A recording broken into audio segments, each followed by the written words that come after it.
Good evening everybody and welcome back to the channel. I hope you're all well this evening. It's Friday the 24th or something like that. What is the date? I don't even know what the date is. Yeah, it's Friday the 24th of November. A little bit of a different one tonight, guys. I've come out to fish a Friday night Winnie's Worms match.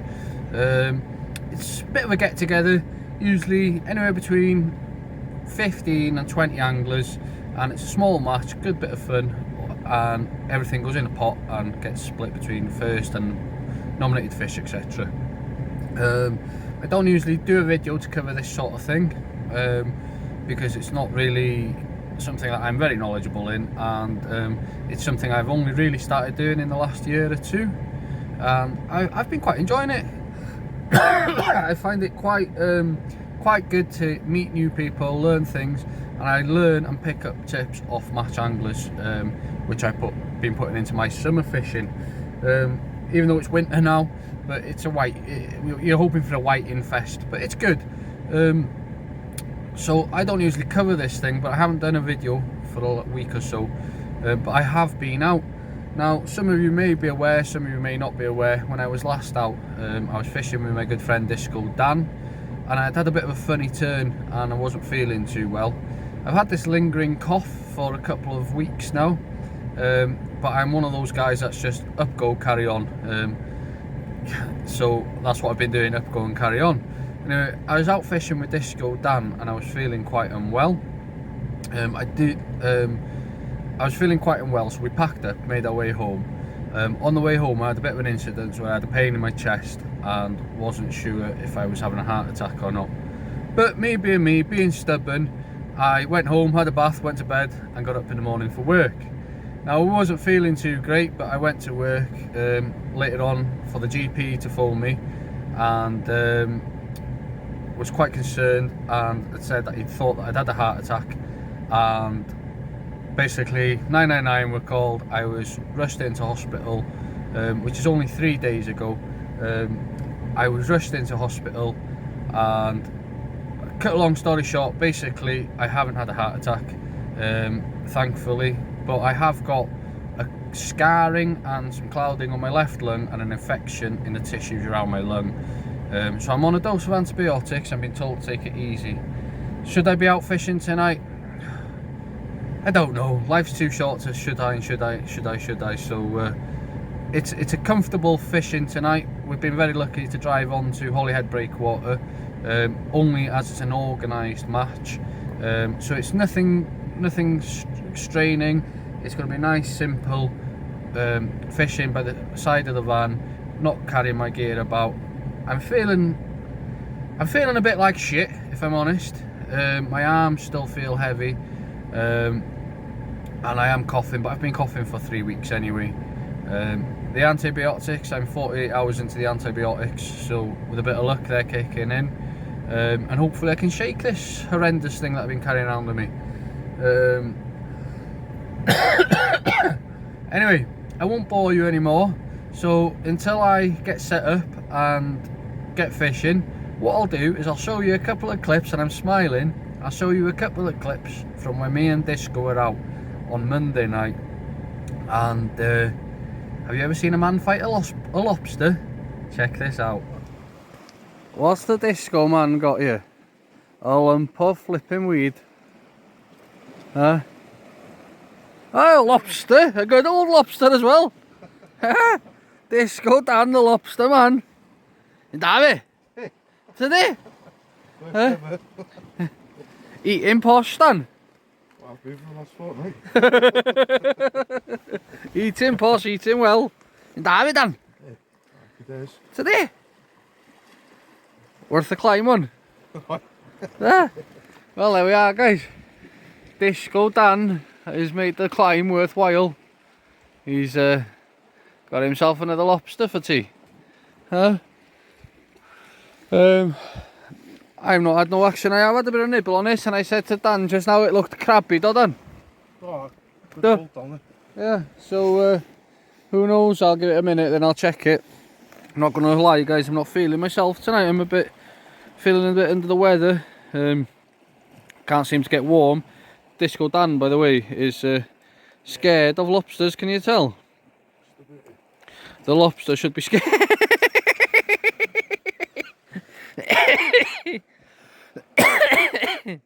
The lobster should be scared of him because it's going in the pan. Yeah. Go on then, Kotawa. Neither. Go on, Kotawa. Yeah.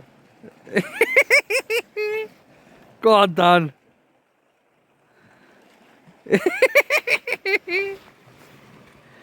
What's actually done? What? Kotawa de.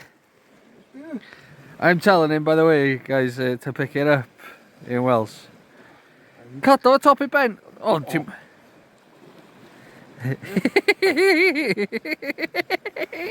Bit of entertainment anyway.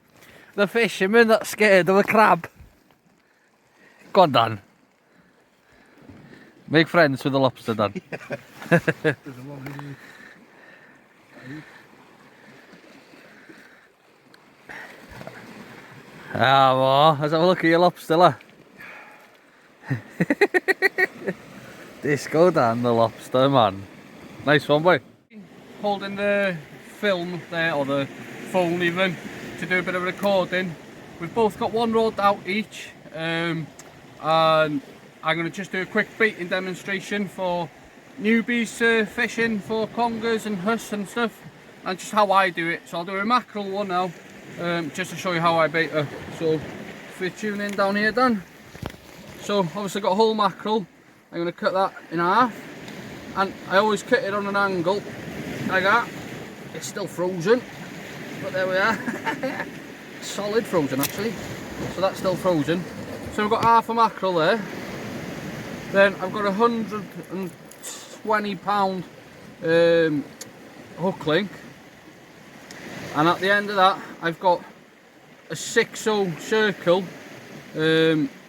which I can't remember what brand that is. It's and then I've got an 8/0 hook there that I'm an absolute massive fan of, and this is the Seaglow range, and if I remember correctly, it's Kentro Big Mouth or something like that, but I'm a big fan of these.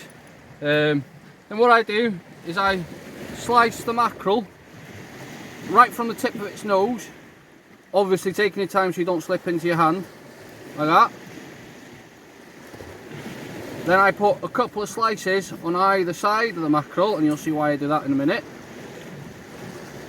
A chopping board or a board, or using your box, is really ideal for doing this, just in case you do have an accident with the knife, but I'm trying to do it on film for you guys. So obviously you've got your baiting cotton. Then why I've cut a slit in the top of it there is I like to bring the hook in between that and sort of bring it back on itself when it's just come straight out. But between that, and just try and grab a little bit of flesh, just so it holds it a little bit, and then push it in to that groove. Now a lot of people do this differently, but this is how I like to do it. Then I like to cotton it. Now the grooves that the slices I've cut in the side of the mackerel, not all the time, but I do like to get my cotton to go into them slices, and it just helps bind it. Then I like to go all the way up the bait, and then obviously I'm pushing the hook length into that groove that I've put along the back of it. But as you can see, I'm going along the mackerel and putting a couple of them into the actual slices on the side. So put plenty of cotton on there. I leave my tag end long, so once I've gone up once, I put my tag end facing down, and then I go over my tag end, and that's just another anchor point really to keep your bait on there, especially if you've got a lot of crab activity. I find that works. Just stops the bait pulling off.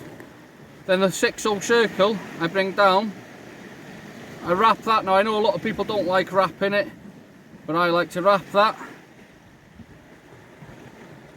and push it into the fish and back out like that, just nice and tight. So got a nice big bait there. Hooks are presented, really proud. Some would say a fish should shy off that, but I find I get a really good hookup, and I don't tend to get deep hookups as well if I'm fishing for eels, because an eel will pick at a bait I find. And if he picks it up like that, that hook will get him in the side of his snout. Obviously you've got your circle at the top, but if he picks it up head first, which a lot of big predator fish do go head first, and it opens his mouth, you know, you're talking a 10-pound eel, big mouth, straight over the top of that hook, and it's got a lot of hook exposure there. So anyway, both rods are out, guys. I'm fishing with 4-foot pulley rigs, 120-pound snood, 120-pound body, and then I've got a weak link of 20-pound Daiwa sensor. I'm fishing it quite short here, about 12 inches.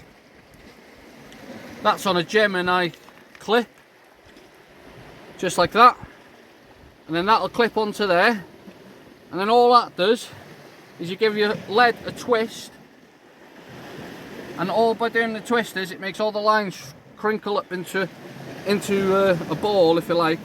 So it's like that, and see how that line is not got a big loop there because I've done the twist and it's all, but as soon as that impacts the water, that'll hit off, pull off, and you're fishing onto your rotten bottom link. And the idea is really, you do lose the lead not every cast. I do fish a 20-pound, so it's quite heavy for a rotten bottom, but I'm fishing into heavy ground. I want to get myself a bit of a chance, but if I do get a fish on there, I can bully it a bit to snap the rotten bottom and get the fish and the rest of my trace back. So the rods are out, guys. Gonna have a chill out, wait for that ratchet to make some noise, and hopefully bring you back with a fish in a bit. So keep tuned. Well, guys, we're in position and I drew peg 12. Now peg 12 is almost by the green light on the breakwater. Now if you're familiar with Holyhead breakwater, you'll know where the green light is. So I'm on peg 12, we're fishing it inside, and I hope you enjoyed that little bit of our own disco man Dan fighting a lobster. He's a bit of a girl when it comes to that sort of thing. I'm only joking, Dan, it's banter, and Dan does know that I like a bit of banter. So yeah, we're fishing the inside of the breakwater. Now guys, if you've got a dazzling light over my shoulder there that's blinding you on the screen, I'm sorry about that. It's the moon and I can't move that. So yeah, I've drawn peg 12. I'm just going to basically show you quickly what I'm using as a setup. So I'm going to be starting off targeting the whiting, the pouting, the small stuff, just try and get a few fish on the cards and hopefully pick up doggies. I've tangled this rig already, so we've got 15 minutes until kick off. Tangling it and then I'm hooking myself. So I'm basically fishing a 3-hook flapping rig. Yeah, I'm fishing that, it's a metre long, and then I'm fishing it with 8-inch snoods, and then on the top one I've got a floating bead, then I've just got a couple of luminous beads on the second 2 down. Now I've done exactly the same rig. It's a one rod, one rig, obviously 3-hook system can be used. I've done exactly the same rig but without all the glowing stuff and without all the pop-ups, and then whichever one fishes the most, I've got another rig to copy that so I can switch. So I'm fishing basically whatever the fish are feeding on. Sometimes they prefer it popped up a bit. With whiting fishing, they don't really care usually.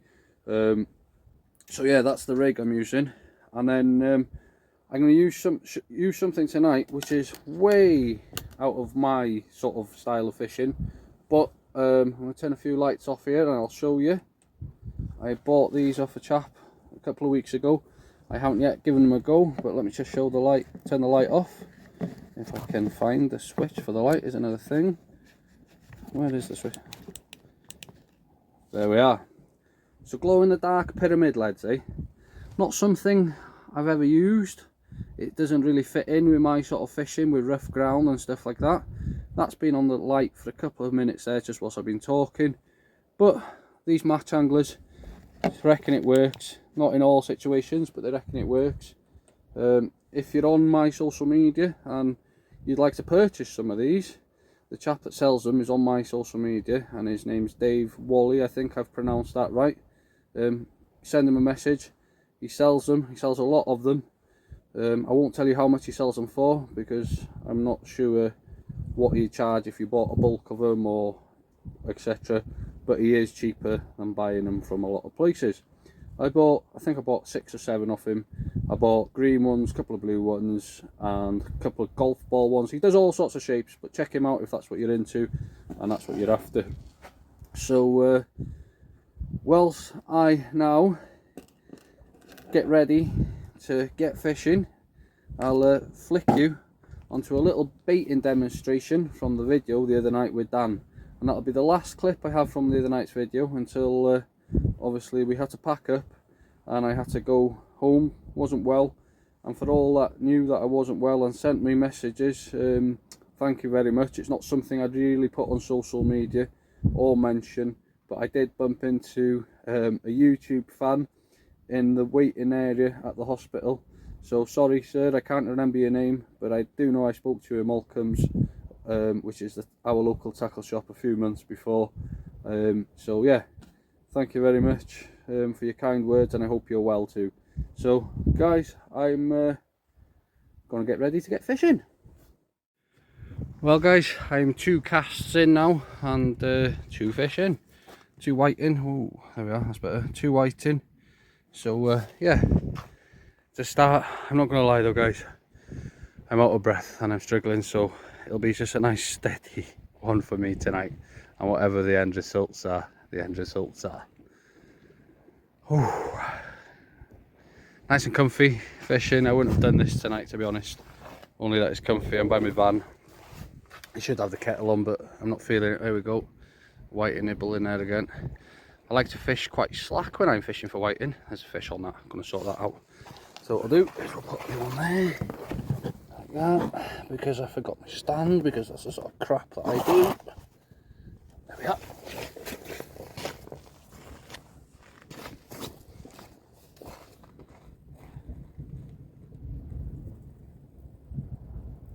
Might have actually missed them, because I was playing about with the phone.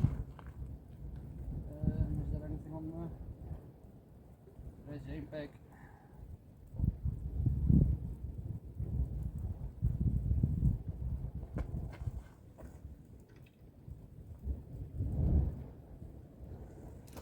Missed them.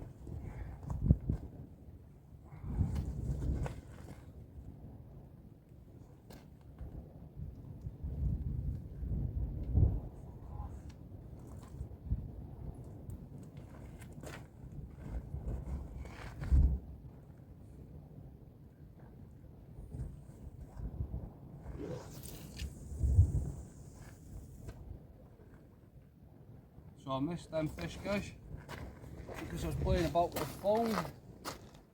But if you do get fish to be dropped in a bucket of water whilst you go, take them to the guy next door to be measured and all that. But I'm going to turn you off guys, because I'm going to concentrate on what I'm doing. So I'll bring you back for a bit, in a bit even. Just a quick update guys. I'm now on 294, so not bad really. I'm struggling going backwards and forwards to the guy next to me, so I'm just nice and steady plodding along. Guy to my left here has just had a nice ray. I know there's some big bags of fish coming out tonight all along here. I think you're going to need something 6 meters plus to win tonight, so we'll just see how it goes really. Enjoying it. I just like to thank everybody that sent me get well the other day and messaging. Really kind of you all, really much appreciated. So whiting nibbling away on that there now. Yeah, it's really much appreciated guys. Yeah, I hope you're all well. I better deal with these fish, innit? Well, it's all slowing down now guys, the bites have slowing down. I gotta be honest with you, I'm quite happy to be honest with you. I'm on 537 now, so I think that's my best ever match cad to date, and yeah, I'm feeling a bit bollocks, shall I say. So I'm glad I don't have to run backwards and forwards to get my card signed. Well, I wasn't running anyway, but you know, yeah, it's not my usual type of video guys, but if you want to see a bit more from this match scene and this exact match, Kieran Parry at Anglesey Tightliners will be recording. He's up there somewhere, and hopefully not catching as many fish as me, because that would just make it even better. Only joking, carry on. I'm not really, but I am, you know what I mean. Bit of banter there, guys. Well, guys, I'm home in my man's shed. Absolute belting night. I'm feeling a bit worse for wear, but what a belting night. I took second place in the match. Get in there. I'm absolutely loving the match scene at the moment. First place beat me by, it was something small, like 16 or 17 centimetres. So I was really close to first place. And the guy that won first had hus and rays as well, so I had more fish to the size of his fish, if that makes sense. I've got some nice whiting in here, which will go in the frying pan in the morning. Yeah, it's been a cracking night. If you want to see the end results of the match and the presentation thing, if you want, tune into Carion's video and you'll see that on there. I'm sure you'll see me with a smile on my face. It's been good having you on board, guys. I'm not sure when my next video will be, so until next time, keep safe, keep fishing, keep chasing them dreams.